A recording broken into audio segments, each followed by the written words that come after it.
সাঁওতালপল্লীর এক কিশোরী সৌতি মার্ডি, চোখে অসম্ভব এক স্বপ্ন। এই স্বপ্নের কথা শুনে গ্রামের মানুষ হাসে, সমাজের মানুষ বাধা দেয়। কিন্তু সৌতি মার্ডি বিশ্বাস করে একদিন তার বুকেও ঝলমল করবে পুলিশের সেই সব ব্যাজগুলো। অভাব আছে, বাধা আছে, কিন্তু হার মানা নেই। সাঁওতালি মেয়ে সৌতি মার্ডির লক্ষ্য একটাই, পুলিশ অফিসার হওয়া। যে গ্রামের মানুষ একসময় ভাবত মেয়েদের স্বপ্ন শুধু ঘর পর্যন্ত সীমাবদ্ধ, সেই গ্রামেরই এক সাঁওতালি মেয়ে আজ স্বপ্ন দেখছে পুলিশ অফিসার হওয়ার। কিন্তু তার এই স্বপ্নের পথে আছে দারিদ্র্য, বাধা আর অসংখ্য সংগ্রাম। বাংলাদেশের রাজশাহী জেলার গোদাগাড়ী উপজেলার কাকনহাটের ছোট্ট একটি সাঁওতাল গ্রামে জন্ম সৌতি মার্ডির। ছোটবেলা থেকেই সে অন্যরকম। যখন তার বন্ধুরা খেলাধুলায় ব্যস্ত, তখন সৌতি মার্ডি বইয়ের পাতায় খুঁজে ফেরে নিজের স্বপ্নের ভবিষ্যৎ।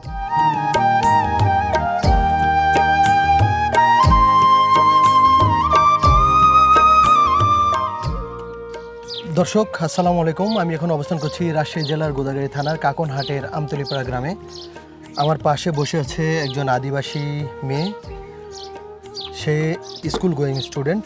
তার স্বপ্ন সে একজন পুলিশ অফিসার হবে। তার স্বপ্ন দেখারও কারণ রয়েছে। আমরা গল্পে গল্পে তার স্বপ্নের কথা জানব এবং কেনই বা সে পুলিশ ইন্সপেক্টর বা পুলিশে চাকরি করার ইচ্ছা পোষণ করছে, সেটা কতটুকু বাস্তবসম্মত বা তার দ্বারা আদৌ সম্ভব কিনা, সেই বিষয়গুলো আস্তে আস্তে জানবো গল্পে গল্পে। কেমন আছো? ভালো, আপনি? আলহামদুলিল্লাহ। তোমার নাম কি? সৌতি মার্ডি। সৌতি মার্ডি। তোমার গ্রামের নাম? আমতলীপাড়া। তুমি কোন স্কুলে পড়ো? ঝিকরাপাড়া আদর্শ হাই স্কুল। কোন ক্লাসে? ক্লাস 10। বিভাগ কি? আর্টস। আর্টস। আচ্ছা, তুমি যে পড়াশোনা করছো, এই পড়াশোনার একটা গোল থাকে প্রত্যেকটা মানুষের। শুধু পড়াশোনা না, যে কোনো কাজের একটা গোল থাকে। তো তুমি পড়াশোনা করছো, তোমার কোনো গোল আছে যে ভবিষ্যতে তুমি পড়াশোনা করে কিছু একটা করতে চাও? কি গোল তোমার? হ্যাঁ, আমি পুলিশ হতে চাই। পুলিশ পড়াশোনা অফিসার? করছি। হ্যাঁ, হ্যাঁ। মানে আমার ছোট থেকেই শখ আছে যে আমি পুলিশ হব, যেভাবেই হোক। যে তোমার তো অনেক কিছু হওয়ার স্বপ্ন থাকতে পারতো। কেউ সায়েন্টিস্ট হতে চায়, কেউ খেলোয়াড় হতে চায়, কেউ শিল্পী হতে চায়। তুমি পুলিশ কেন হতে চাইলে?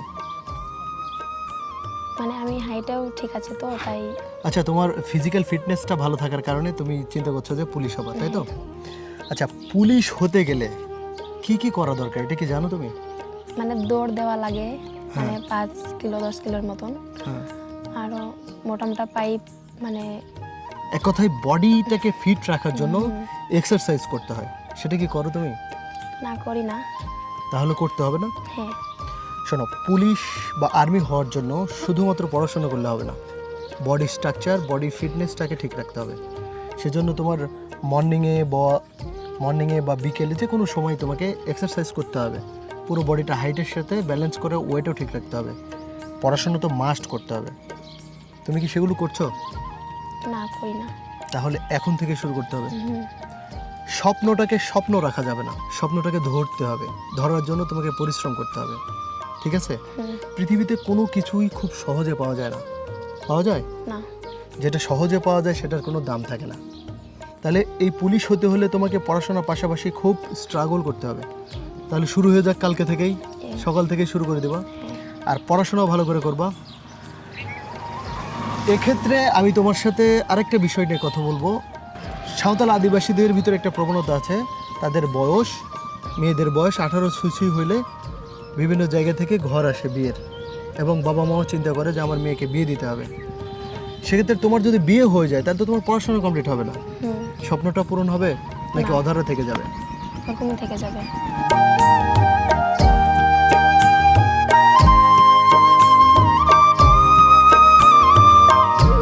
আমি ব্যক্তিগতভাবে সাঁওতাল আদিবাসী নিয়ে কাজ করছি প্রায় 2 বছরের মতো হয়। আমি নিজে মনে প্রাণে চাই সাঁওতাল আদিবাসী এগিয়ে যাক।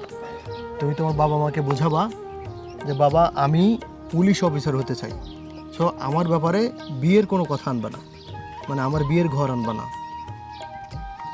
বিশেষ করে সাঁওতাল আদিবাসী বলো, বাঙালিদের ক্ষেত্রেও দেখছি, গ্রামের ক্ষেত্রে হয় কি যে মেয়ের বয়স কত এটা ফ্যাক্টর না, গায়ে গোতরও বড় হয়ে গেছে, দেখতে বড় লাগতেছে, বিয়ের ঘরও আসে, আবার বিয়েও দিয়ে দেয়। কিন্তু সেটা বিষয় না। তোমার কথা হলো তুমি বাবা মাকে বোঝাবা যে আমি পড়াশোনা করতে চাই, আমি বিয়ে করব না। তুমি শুধু এটা বলে দেখো, তুমি পড়াশোনা করো, পুলিশ অফিসার হয়ে দেখো। আজকে যেমন তোমাদের গ্রামে রাফায়েল টুডুকে দেখার জন্য বিভিন্ন জায়গা থেকে মানুষ আসছে না, তোমাকে দেখার জন্য আসবে।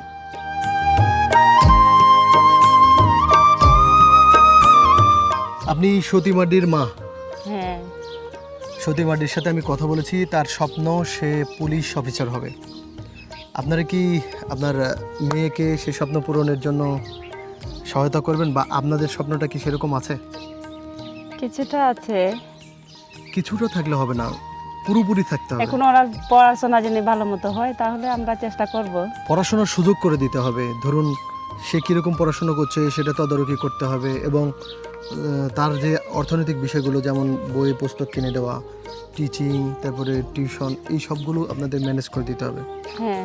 যাতে ওর স্বপ্নটা পূরণ হয়। আর সবচেয়ে বড় যে জিনিসটা সেটা হলো অল্প বয়সে বিয়ে দিতে চাইবেন না, তাইলেই হয়ে যাবে। যদি আপনি অল্প বয়সে বিয়েটা না দেন তাহলে ও পড়াশোনা করার সুযোগ পাবে। ধরুন আপনি বিয়ে দিয়ে দিলেন, ও তো পড়াশোনা করতে পারবে না। ও কি বরের বাড়িতে গিয়ে পড়াশোনা করতে পারবে? না। ও বিয়ে হওয়ার সাথে সাথে ওর কাঁধে পড়বে হলো সংসারের জোয়াল, গরু পালা, ছাগল পালা, মাঠের কাজ, ধান কাটা। ও পড়াশোনার সুযোগ থাকবে আর? না। তাই আপনি আপনার হাজব্যান্ডকে বোঝাবেন, এবং আপনি নিজেও সতী মার্ডির স্বপ্নটা পূরণের জন্য এগিয়ে আসবেন। মনে থাকবে? হ্যাঁ। আমি কিন্তু মাঝে মাঝে গ্রামে আসবো। ঠিক আছে। আসলে আমি সতী মার্ডির সাথে কথা বলবো, আপনার সাথে কথা বলবো। ঠিক আছে। এসে যেন না দেখি যে সতী মার্ডি নাই, কেন বিয়ে হয়ে চলে গেছে। জি না। ও বিয়ে হয়ে গেলে ওর বিয়ে হয়ে যেখানে যাবে সেখানেও যাব। মনে থাকবে? জি।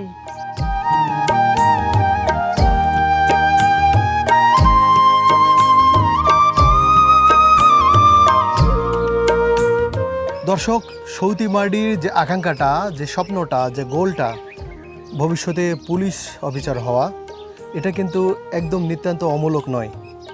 সৌতি মার্ডির হাইটটা দেখুন, আমার হাইট 5 ফিট 8 ইঞ্চি। সৌতি মার্ডি কিন্তু আমার চেয়েও লম্বা। তার মানে ডিফেন্সে, আর্মি বা পুলিশ অফিসার হওয়ার জন্য ওর ফিজিক্যাল যে ফিটনেসটা সেটা কিন্তু অলরেডি রয়েছে। মানে অনেক ক্ষেত্রে দেখা যায় যে মেয়েরা লম্বা হয় কিন্তু শরীরে মাংস থাকে না। সতী মার্ডির ক্ষেত্রে কিন্তু বিষয়টা এরকম না। এর ফিজিক্যাল ফিটনেসটা কিন্তু খুব দারুণ, পুলিশ হওয়ার মতোই।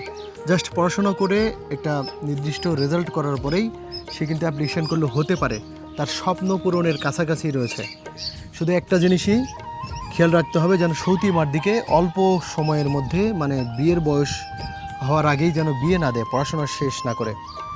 তার বাবা মার এবং সবার আকাঙ্ক্ষা যেন এটা হয় যে আমার মেয়ে পুলিশ ইন্সপেক্টর হবে বা পুলিশ অফিসার হবে, তাকে বিয়ে দেব না, সে নিজের পায়ে দাঁড়াবে। তাহলেই সতী মার্ডিরে দিয়ে তার স্বপ্ন পূরণ করা সম্ভব হবে। দর্শক, সাঁওতাল আদিবাসীদের পিছুটানোই একটাই, অল্প সময় বিয়ে দেওয়া। কারণ ছোটোবেলা থেকেই তারা এভাবে দেখে অভ্যস্ত। এমনকি দেখা যাবে তার বাবা মাও অল্প বয়সে বিয়ে করেছে। এর একটা সংস্কৃতি বছরের পর বছর, যুগের পর যুগ তাদের মধ্যে বাহিত হয়ে আসছে। তাই দোয়া করি যেন সতী মার্ডির বাবা মা এই জিনিসটা বুঝে সতী মার্ডিকে বিয়ে না দেয়, পড়াশোনা করার সুযোগ দেয়।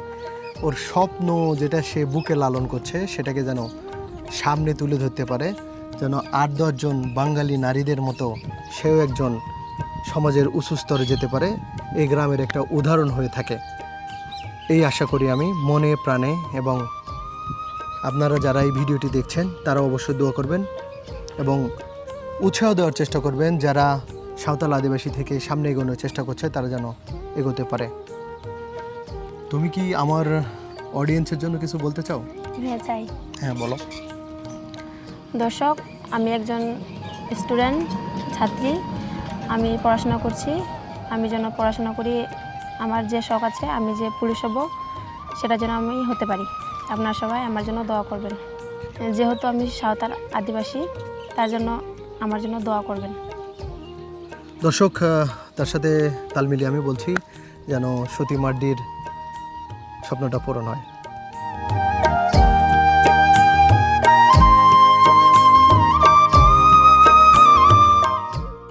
স্বপ্ন দেখো, পরিশ্রম করো, সফলতা একদিন এমনিতেই আসবে। বন্ধুরা, কেমন লেগেছে এই ভিডিও অবশ্যই কমেন্ট করে জানাবেন। আপনারা যদি এই ধরনের সাঁওতাল আদিবাসী নিয়ে আরও অনেক ভিডিও দেখতে চান তাহলে অবশ্যই চ্যানেলটিকে সাবস্ক্রাইব করুন। আর এই ভিডিও ভালো লাগলে আরেকজনের সাথে শেয়ার করুন। আল্লাহ হাফেজ।